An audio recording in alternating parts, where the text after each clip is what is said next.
When you think about gaming, particularly in a country like India, you usually don't think about a brand like Lenovo. But more than that, gaming itself is a growing industry. Laptops and PCs are really used for two or three kinds of applications. One is, of course, the stuff that you and I do at work. The second is education, which is an important and growing one. And the third is gaming. So Lenovo as a company is present in laptops, tablets, and of course mobile phones. Now mobile phone is Motorola, a brand again you've encountered, but you may not know or may not have known that it's actually the same company. So how is Lenovo looking at the India market and the India opportunity, and where does it see growth, and what are some of the newer areas that it's investing in? So to discuss that, I'm joined today by Shailendra Katyal, Managing Director for Lenovo India and Site Leader for Lenovo Group in India. He first joined Lenovo in 2011 and has held roles in marketing, consumer PC and tablets. Prior to joining Lenovo, he spent a decade working with fairly well-known consumer product brands. Maybe compared to others, your share of manufacturing is quite high, and as I understand that you are keen to take it even higher. So tell us about where you are today and where do you see that going? For many people, many of our competitors, Make in India is a new topic. That's what we've been making in India for the last 20 years. So 100% smartphone is localized. If you look at PC, 35%. We established a server manufacturing line also in Pondicherry. So the first few products are just getting rolled out.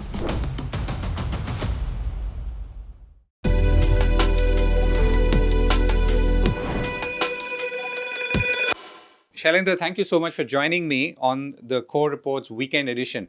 So let me start by asking you about Lenovo. And it's a brand that we've obviously known in India and around the world for a long time because it is a consumer-facing brand.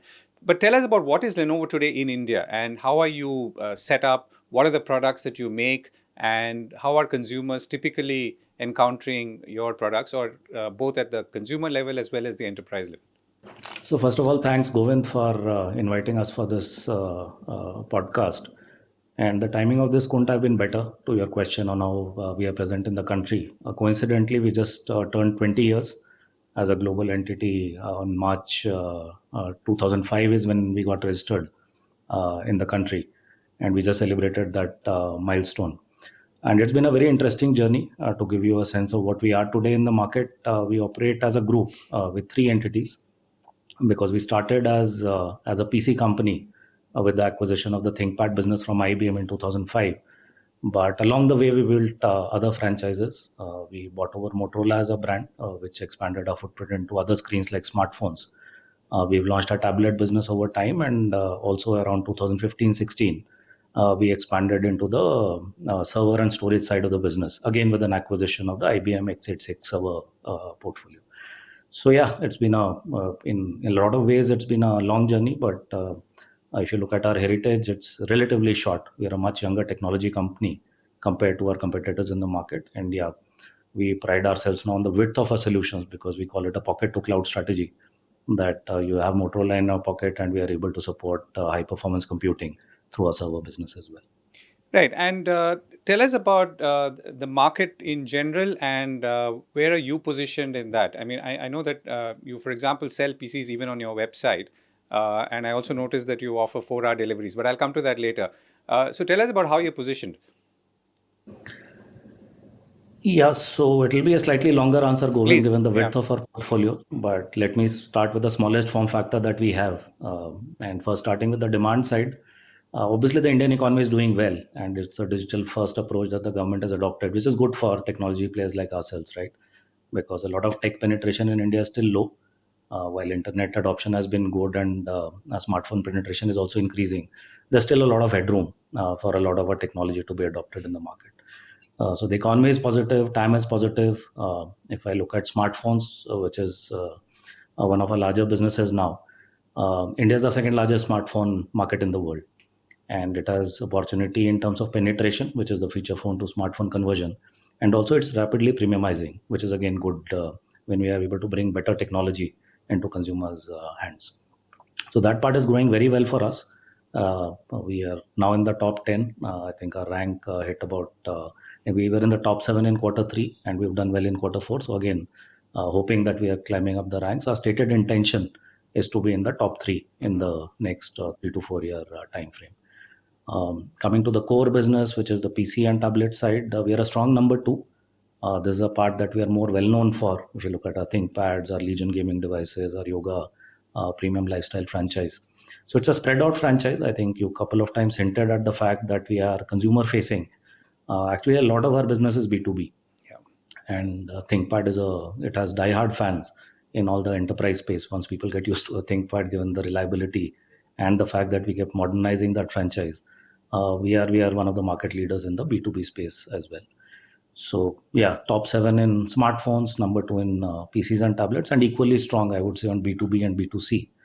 And then the Right. newest kid on the block for us was the server business. It's relatively new for us, and we're just about getting to double digit share. It's smaller compared to our other businesses. But again, looking at the demand side, we keep saying that India has 20% of the world's data gets generated in India, but the data center capacity is only 3% of the global capacity. So there's a 7x headroom, even if India were to host its own data. And if we start hosting data for the rest of the world, then again, Right. it's a very rosy demand view for the next decade or so that we see. So very balanced, I would say, all our businesses and almost everything is looking quite positive on the demand side. Right. And if I were to look at PCs and phones, but let me start with PCs. Maybe compared to others, your share of manufacturing is quite high. And as I understand that you are keen to take it even higher. So tell us about where you are today and where do you see that going?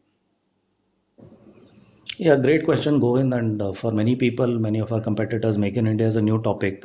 Guess what we've been making in India for the last 20 years because our Pondicherry factory we inherited from IBM. And that's the part that we've kept investing in terms of modernizing our lines and expanding the portfolio there. So yeah, PCs we've been making for a long time. We make about 30-40% of our requirement depending on the quarter as we speak. And given PLI 2.0, we have committed to the government that we'll keep expanding our footprint on the PC side and tablet side also, where we've now empaneled Dixon to also start making PCs for us. So we have a dual footprint now, Hmm. our own plant, which is a legacy plant, and also using the capacity that Dixon is building. We have a great relationship with Dixon, by the way, because 100% of the phones that we sell in the country are made in India. And we also leverage that capability to export to other markets like North America. In fact, we were one of the first beneficiaries of the PLI 1.2 because of the partnership with Dixon. So 100% smartphone is localized. If you Hmm. look at PC, 35%. And we just announced, in fact, it's as recent as March, that we established a server manufacturing line also in Pondicherry. So the first few products are just getting rolled out this month. So again, from a long-term strategy point of view, India is an important part of our diversified supply chain. We have plants all over the world. In fact, that's a key differentiator for Lenovo, that apart from very good technology, our supply chain is very diversified and resilient. And depending on the commercials and how the demand view is shaping up in any market, our ability to flex between Right. different plants and different supply chain, it's very, very robust. And when you say 30% of your PC production is here, is that numerical or So value? we count in units. The value term also it would be near about similar because a lot of the products that we make in India are actually the ThinkPads, which are of a size slightly higher value. The consumer franchise is what we are building for, including the recent expansion with Dixon. That some of the lower end models also we are starting to build. Right. So tell us a little more about that in terms of what are you importing to make? When you say 30%, does that mean everything that goes into the production or the manufacture of the ThinkPad is made in India? So the idea of my question is to understand our electronics ecosystem a little more and in some more detail in India. Yeah. So, like I was saying, we've been participating in whatever initiative has come through in terms of enabling the local supply chain and the local ecosystem to grow.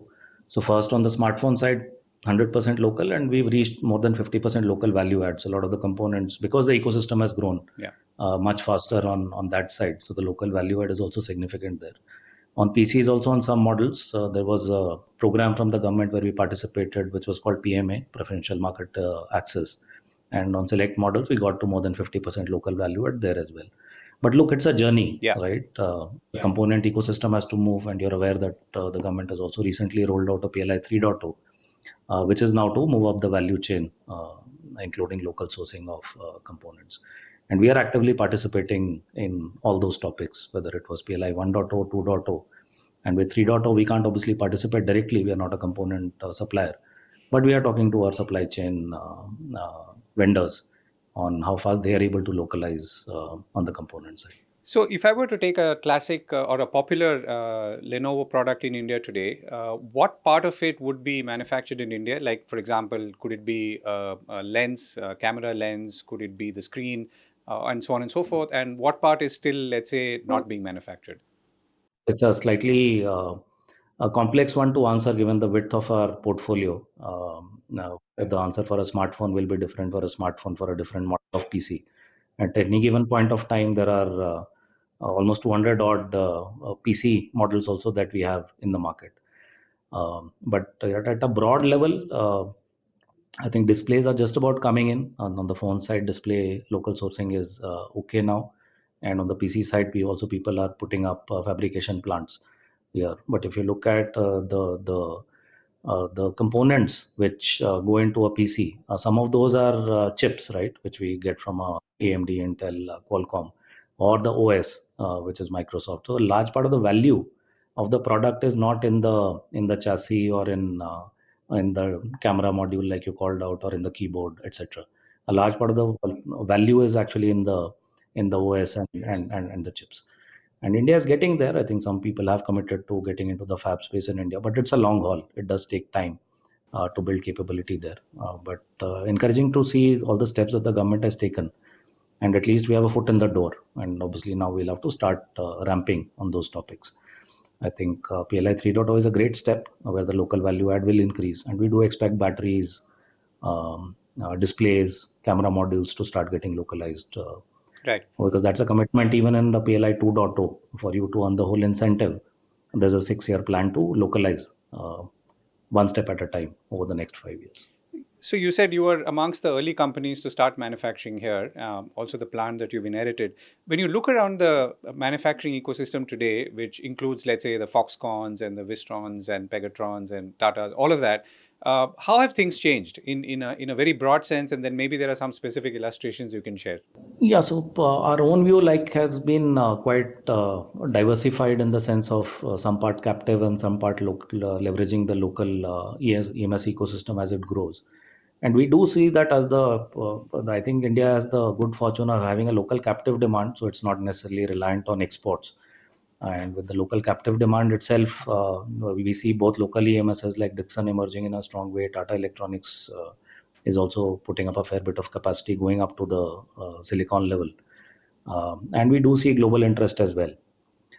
So it's not, I would say, a very uniform view that will the local EMSs grow or will global companies make Hmm. a play. I think given that the demand view at a local captive market is strong enough, and increasingly people are looking for more diversified and resilient supply chains, the new world order as it's getting created. I think India is showing up on the map a little more on the export front as well. So we do expect that there would be a very robust ecosystem development, both on the local EMS front as well as more global interest coming in. And roughly And today, what's your proportion of domestic sales to exports? so right now we are exporting only phones out of India because we are already consuming whatever we make, Right. and we had a little bit of spare capacity, which is what we are leveraging. On the other sides, first we have to fulfill our local demand. It's only 30% of the demand that we are fulfilling, and right now I don't have capacity which I can spare for the export market. But that's a topic which will evolve as more of our global supply chain is also moving to India. But it's again depending on the category. Phones, it's already there where we are exporting a fair bit, almost I would say 1 million phones, if I remember the number, is what we exported the year before. And we've still not concluded the full numbers for this year, but export had also grown significantly. So phones is robust. It's a proven test case. I think PCs and servers we still have to wait and watch. Right. Let me talk a little bit about or ask you a little bit about the domestic market. So, what is interesting and unique and perhaps different about the Indian market as you see it today, and how are you or have you been responding with the range of products that you currently have on offer? Yeah, so I think trends are slightly different between the three businesses that we have, and also if you take a consumer view versus the enterprise view. Yeah. But let So me touch consumer upon a few PCs things. to start with, yeah. Yeah, so on consumers, like I said, and if I stick to PCs first, India is still a huge penetration story because home PC penetration is still very low, and we are hugely under indexed even to other emerging markets like Brazil, Indonesia, even countries like Malaysia, they are ahead in terms of the home PC penetration. And does come as a bit of a surprise when a country obsesses so much about education, but parents are still not investing in getting a PC in the house, largely because it was seen as a distraction. But I think with the internet penetration now in most parts of the country, and with the focus on the new education policy, where the government is also encouraging digitization of classrooms, we do expect the PC penetration to go up. Now, even without the PC penetration being very high, we are still under 20. We are dancing around the 15% kind of a range, which is maybe half of what a Indonesia or a Brazil would have. We are already the third largest PC market in the world. Hmm. Now imagine if PC penetration doubles, we are talking about 100% headroom for growth. So penetration is surely one argument led by education as a use case, which requires a different kind of a solution, and it has to work hand in hand with what solution is getting adopted at the classroom level, because what works in the home also has to work in the classroom. But the other big trend is on the current base of penetration, there is very rapid premiumization. So people are wanting bigger, better devices because post-COVID, this living in a hybrid world, these kind of conversations have become the norm, right? Which you can't do without a good speaker, without a good camera, without a good display. So we see people moving from very basic devices on the refresh side to fairly premium products. So it's a two-pronged kind of approach. You keep trying to grow the pie size of the market through a penetration argument, and you also keep widening the portfolio. Like I said, gaming has become a very big use Yeah. case in India.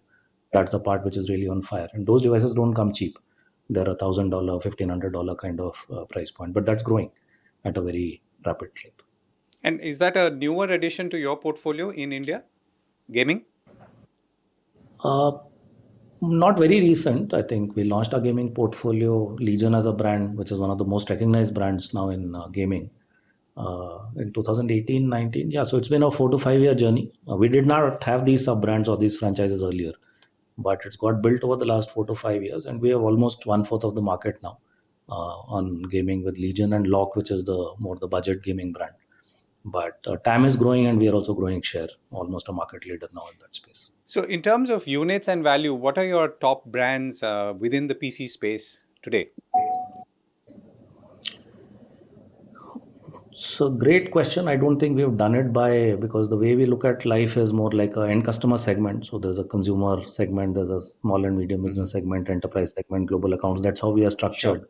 I don't think we've done it by product line, but yeah, all our franchises are doing well. ThinkPad obviously is quite large and profitable for us. There's Legion as a gaming franchise. There's Yoga, which is a premium lifestyle product. There's Motorola obviously on the mobility side, which is doing well. So all these brands, if we do any brand survey, these are very loved brands. One is the master brand Lenovo itself, but all our sub brands also in every brand tracker would show up as a brand of interest for most of our consumers. And I'm assuming, obviously, if it's gaming and so on, your consumer profile in terms of demographics is different. And any insights on that? Yeah, no, so obviously young India is a young market, right? And whether you look at an education use case or if you look at gaming or even lifestyle, you will have those college students or early jobbers driving most of the decision making because that is the most tech aware franchise. But if you look at for early education, it will still be the parents. So we have to address all. If it's a lifestyle segment, we go with the yoga, it's a slightly different kind of a cohort. If you look at gamer, they'll all be very young, obsessed with gaming, both for streaming as well as playing. And yeah, if you're talking to parents for education, that becomes a slightly different segment. But the point that I started off with, we pride ourselves on the width of our portfolio. So there'll not be any space or customer segment that we would like to leave vacant because our belief is any market that you enter, you have to be a market leader in that space. And if you look at our global mission as well, it says smarter AI for all. And as a company, we take a lot of pride in that for all part. Smarter technology, almost everyone will build, but not everyone puts their mind to democratizing access. So access, affordability, all those are very important for us as a company because we believe that technology is life changing and everyone should have access to our products and solutions. Right. Let me come back to the penetration, and you did say that we are relative to, let's say, countries like Indonesia, Brazil, Malaysia, underpenetrated, and therefore there is an opportunity. But if you were to go back to, let's say, 30,000 feet, how do you see, or how have you seen these individual segments grow or not grow? When I say segments, I mean ThinkPads, or sorry, I mean your tablets versus PCs versus phones. One of the things I remember from COVID is that a lot of people, maybe middle income or even lower, did not invest in let's say PCs. One is because it was expensive, but then the mobile phone did most of the job, and that's of course a larger India thing as well. But how are you seeing this from the top?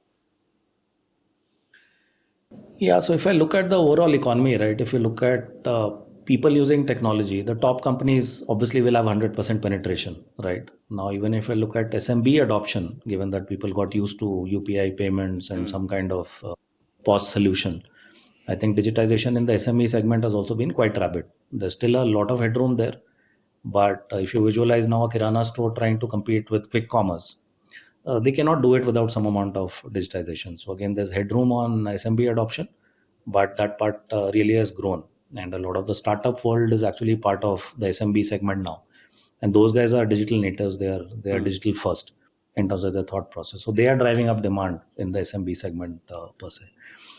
In the home segment, I think the last few years has been a little more, like I said, on premiumization. We've not seen so much of the penetration argument come through because you would have seen rural Yeah. economies were also kind of stressed and people were prioritizing healthcare and other topics.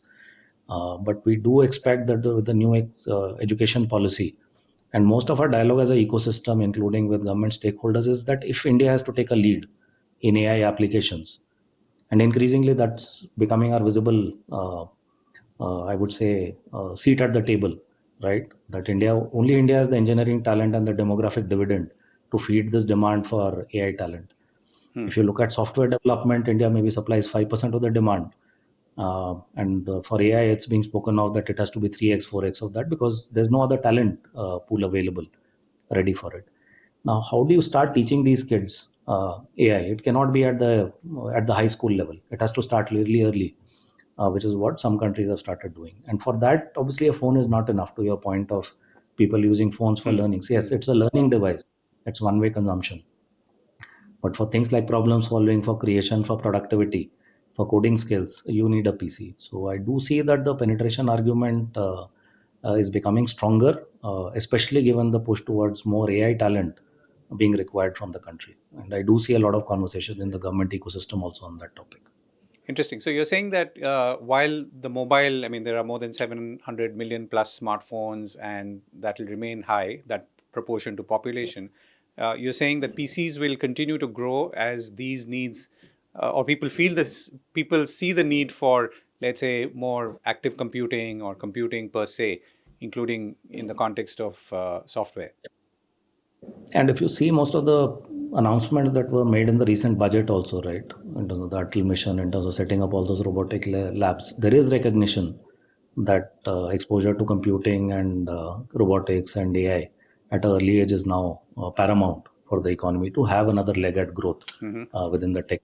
So one is on the supply side, manufacturing, exports, etc. But what will be the next ITES equivalent from India? It will come from AI application for which we have to start early. I think there's enough cognizance of that topic. So one of the things you mentioned as a newer growth area is data centers, and you said that basically, we have 3% of the data center capacity. I'm sure of that 3%, 2.5% is in Mumbai, where I am, and where you used to be once upon a time, and we have 20% of the data. So So I can respond on what Lenovo is doing yeah, there, but first on the ecosystem side, yeah. uh, there is a in this mad rush for large language models and enough GPU capacity, people are also realizing that it's an expensive proposition, uh, and it's also very energy intensive. So for India to stake a claim to that part, that if 20% of the data is generated here, can we also host 20% of the data on Indian shores? I think these two problems have to be solved. That how do we find a frugal enough way? How do we develop enough indigenous LLMs also on the local data rather than relying on only other models getting developed, and also solve for the energy problem. So if you look at Lenovo's play, we are investing in these two or three areas that we spoke of, right? If there's a data privacy or a data sovereignty kind of push that the government is making, we were also required as a company to host all our data as per new MCA requirements, which was not there say 2 to 3 years back. If you look at energy requirement, we have developed. We are on the sixth generation of that, by the way, on liquid cooling, that you can actually cool a server with warm water. You don't even need to chill the water. Hmm. Uh, so How does so that that work? I mean, reduces your. I mean, I also read. I mean, for example, you power computers at DreamWorks and using some of this. So tell us about this sort of newer form of cooling. Yeah, so this technology has been there. Whether it is everyone was on air cooled, then there were more efficient solutions being required, because air cooling means that somebody has to chill Hmm. the air before Hmm. it goes in to cool the server down. Warm water cooling is something that we've perfected, I would say, because we are on the sixth generation. Others are just about starting. And this is interesting because you are just pouring in warm water, and it has to be done with the utmost level of safety, precaution, and a lot of engineering precision, right? Because water is coming very close to electronic circuitry. But we work very well with that, and yeah, we have this little known nugget about us as a company, that one third of the supercompute on the planet is powered by Lenovo. So a lot of the HPC installations that you have powering smart cities, powering large public universities, some of the bluest of the blue chips in terms of Ivy League universities that run on our infrastructure. And on the cooling part, yeah, it works in a fairly simple way. You're putting in warm water and it comes out as hot water, which also in some colder climates we've used to then heat up the building. That getting there's so much of heat generated at the exit that you're using it to warm up a pool, or you're using it to warm up a building also, or to clear up pathways when the streets are frozen over. That if you use hot water, obviously the streets get cleaner faster. So the end-to-end cycle on sustainability is something that we are very focused on, and that business is growing very well for us globally as well as in the market. And I'm going to come to AI in a moment. So when you talk about Lenovo building, let's say, a server farm or a data center, how is that different from in terms of the components that you're using or the inputs for it? I'm talking about the physical inputs from, let's say, what you're doing in PCs or tablets or phones. I mean, phones I know is very far away, but from PCs and tablets. Yeah, no, so we don't build data centers. What goes into a data center is our technology. Data center is more about somebody building the real estate and the land part of it. Uh, yeah, but the components are more complex. They're more different. There's nothing called a Neptune cooling, which is our liquid cooling solution in a PC.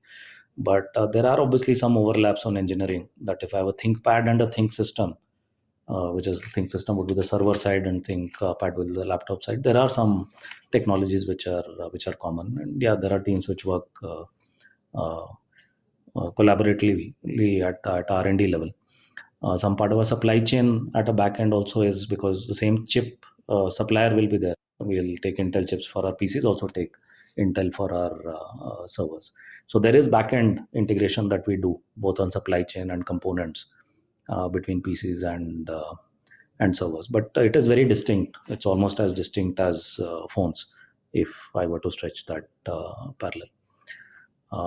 But I think coming back to your question on No, no. So let me add another question. So we've been touching on AI, and I know that's something that Lenovo is doing a lot of work on across the spectrum. So tell us about what is the sort of interface points for AI today from a consumer. I mean, from a consumer view, whether it's an enterprise or a retail consumer.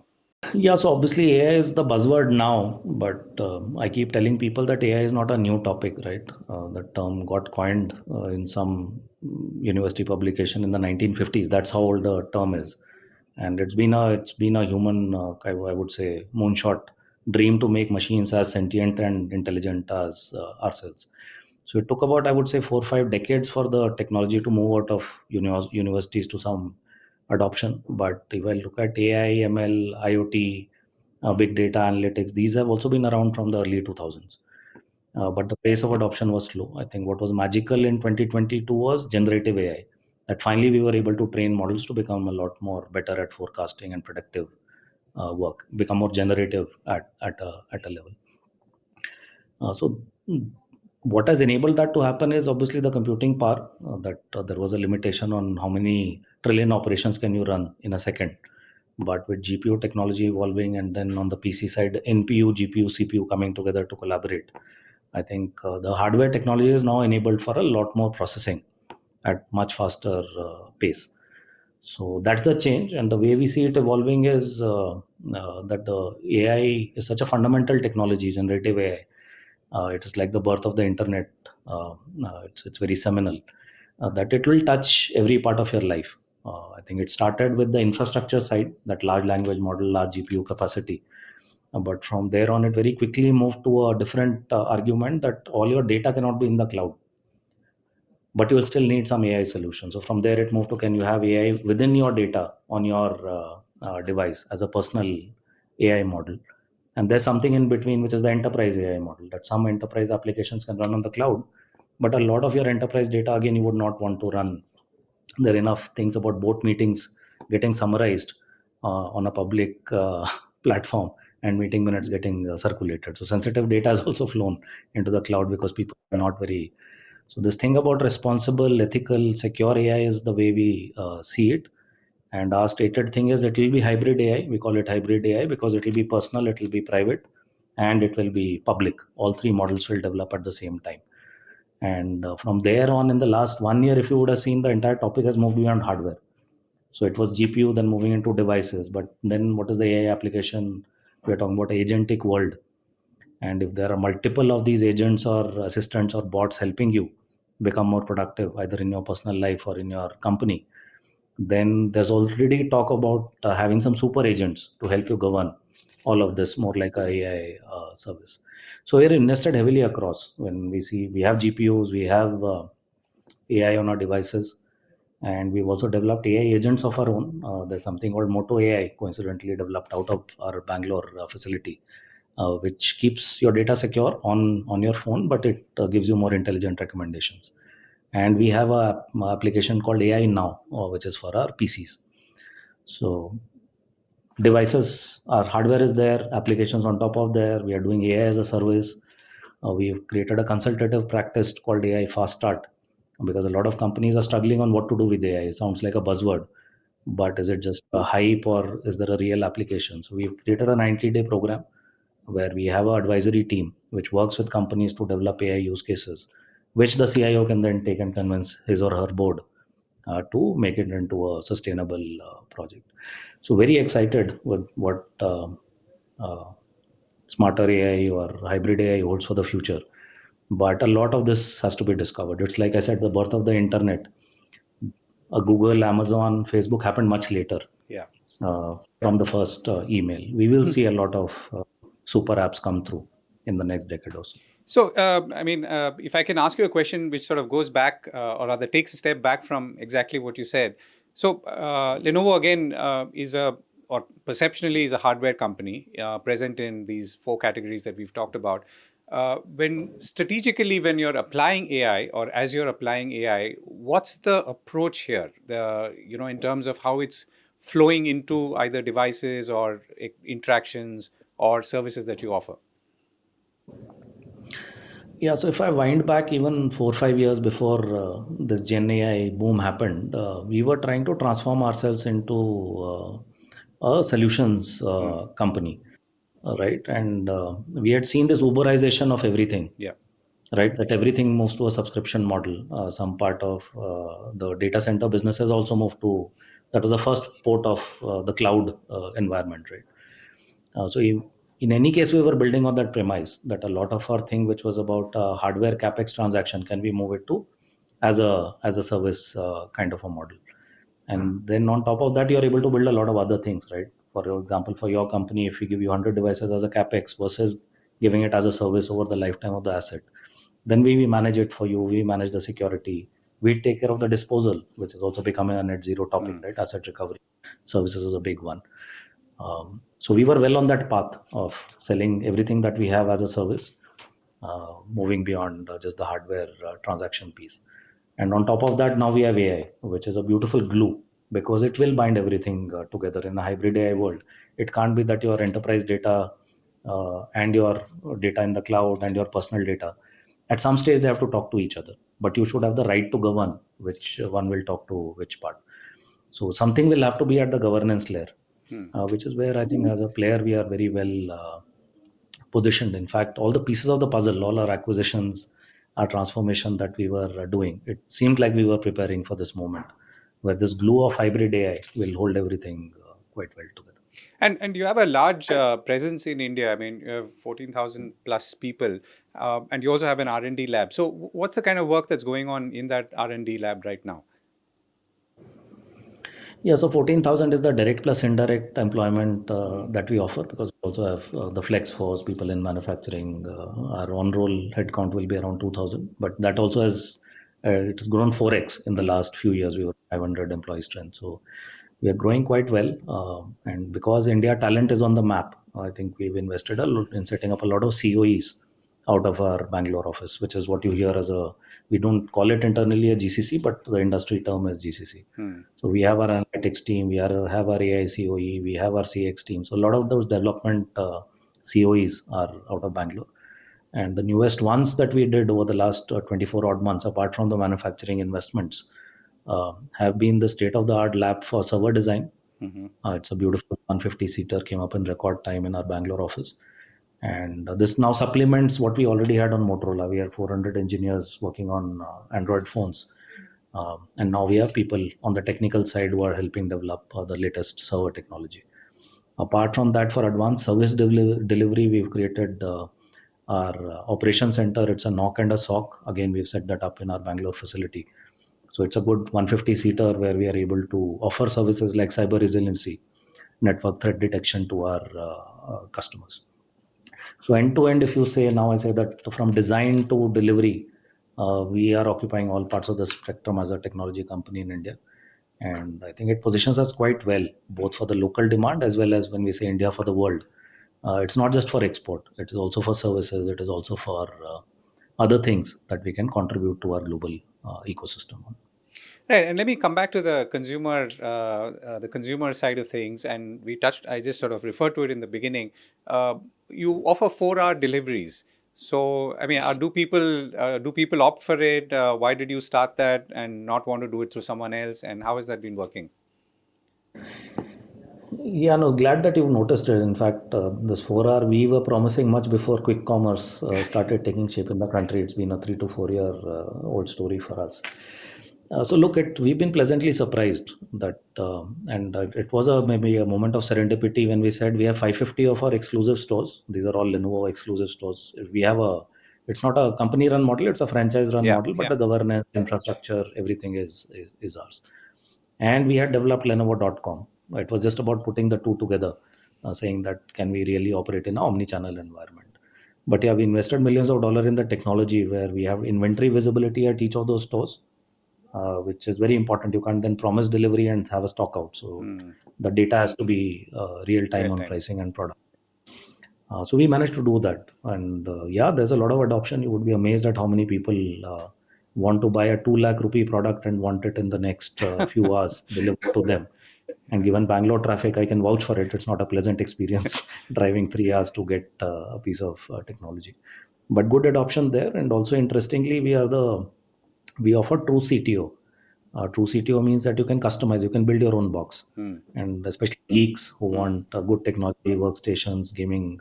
So you can log into .com, and there is one segment which is wanting things in a rush in the next 4 hours. There's another segment which is building their own boxes, and they're happy waiting 2 weeks after spending 2.5, 3 lakh rupees to get the technology that they Right. really want. And both parts are growing quite well for us. The quick ship part as well as the CTO part on .com.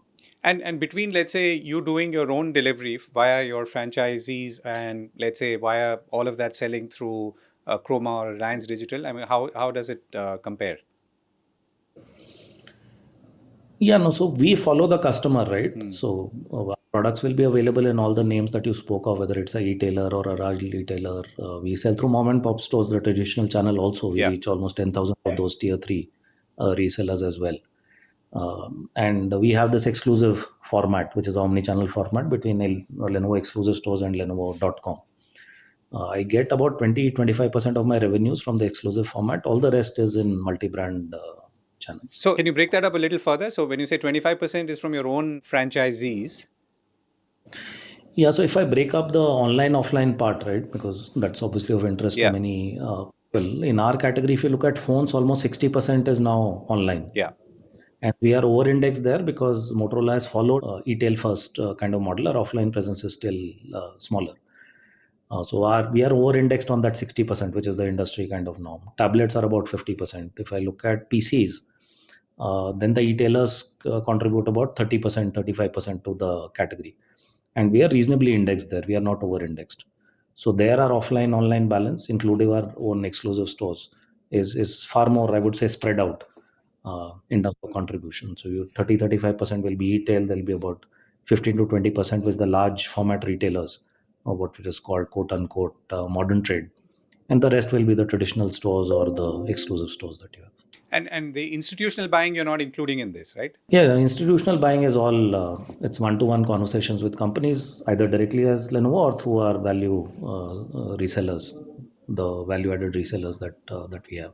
Because those conversations are not just about our technology, right? Typically, these are system integrators who would sell a whole solution. So those conversations are very different from Right. the. We have the consumer side, we have the SMB side, which some part is distribution led, similar to consumer, but I think about 50 to 60% of our business will be end customer B2B selling oriented, which is more one to one, either ourselves or with our partners. Right. Last couple of questions. So, and if you were to look a little ahead, what are the kind of trends that you're seeing in the market in India, and in terms of the way consumers are going to consume, the kind of devices they're going to buy, and what could influence that? Because you talked a lot about gaming, and that's clearly is a newer phenomenon which may or may not have been anticipated by the industry, and therefore industry responded. Are there other trends that you see on the horizon, or trends in general? Yeah, so by and large, I would say it's coming back to what I'd shared earlier, that India offers both a penetration argument. Our category is still not saturated, and it also offers that premiumization kind of opportunity. There is this new space which is coming through in terms of a connected ecosystem, right? Because people are struggling that I have data on my phone, I have data on my PC, I have something else on my wearable, a lot of those fitness bands, buds, etc. But can it become a more seamless experience? So we've built that up now. We have smart connect features between Motorola and Lenovo. Now, very recently, we launched just 2 weeks ago. We launched a Moto connected ecosystem. So we also now have Moto branded PCs and Moto branded tablets, leveraging the strong growth that we had on Motorola as a franchise. We've developed a product range which is more suited for that lifestyle tech kind of customer. So all our brands, like I said, are giving us opportunity, and the smart connected thing is something that we are quite excited about. That more, especially with AI, more data convergence coming through. You wanting data to be secure across all your devices and offer a seamless experience. It's an interesting thing to watch for, apart from the penetration and the premiumization. Right. Last question, I guess. So, you've worked in a FMCG company some years ago, and now you're working in a consumer electronics company.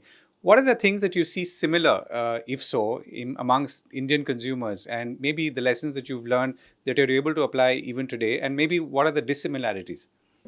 Yeah, similarities are true across all businesses. That finally a business is built around a customer proposition, right? So listening to your consumers, customers, what do they really need, and then building solutions around that. I think the difference between FMCG and technology is at times consumers don't know what they Hmm. really want. All of these are maybe a little more forward looking. But even with that, slightly, I would say, futuristic view that technology brings, you still have to keep the customer. You can't be doing things that the customers don't want.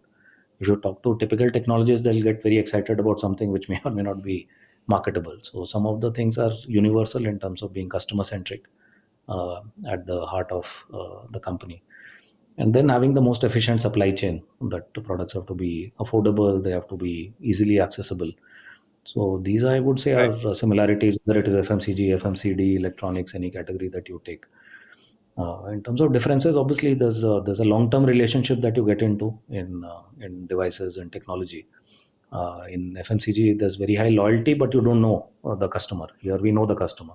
There's a lot of intimacy because there's a service relationship as well over. So the stakes are higher, I would say, for building that 4 to 5 year relationship with every customer. So, what's a product category that has surprised you, and what is a product category that has disappointed you in some ways, or maybe you've not found the traction you thought that it would have, or it could be a specific brand or model. Yeah, no. So I think if I talk about things which have been a little unclear, right, and it's gone through many cycles, and I was involved in the launch of that business. I'm still involved as the overall site leader for the country. Is the tablets business, right? Hmm. When it came through, it held great promise. But over time, I think it got sandwiched between a phone and a PC. That what is the real use case? Do I really need a third device? But I continuously get surprised now that that's a category which is again growing at a very fast clip because of this entertainment need, that Hmm. when people are traveling, even when they're watching content, I think the tablet growth is coming at the cost of television screens or some other Hmm. large screen. So yeah, it's gone. It's been a slightly cyclical business. At times it becomes, why do I really need this product? At times I want a very expensive product because I want to watch content in the best possible way. So, you're saying The other tablets have interesting both one was, surprised as well as disappointed at different times. yeah, I was looking at and we launched the business about 10 years back, right? And we launched with great fanfare, but the consumer demand just vanished because people couldn't figure out what to do with the device. But over the last 2 years, again, the new use case of entertainment has come through. The other one was gaming has grown, Hmm. and if you remember, in my growing up years, maybe at a similar vintage as yourself, uh, console gaming was the big thing. Yeah.